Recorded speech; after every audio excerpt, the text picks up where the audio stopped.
বন্ধুরা, এই pack pack কোম্পানিটা কি?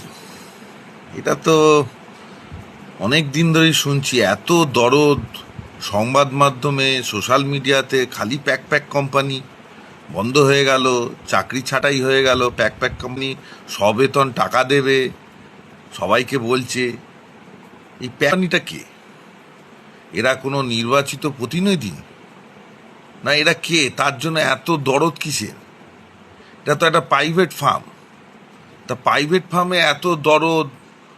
পুরো পুরো বাংলার সংবাদ মাধ্যম একদম হুলুস্থুলু কাণ্ড, প্যাক প্যাক কোম্পানি বন্ধ হয়ে যাচ্ছে। এই প্যাক প্যাক কোম্পানি নিয়ে এত মাথা ব্যথা কেন সবার? কি আছে এই প্যাক প্যাক কোম্পানিতে?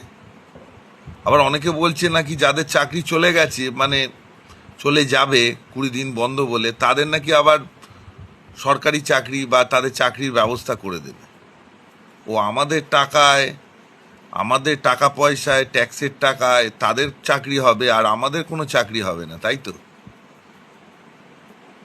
আপনারা একটু কমেন্ট করে বলুন এই প্যাক প্যাক কোম্পানিটা আদৌ কি?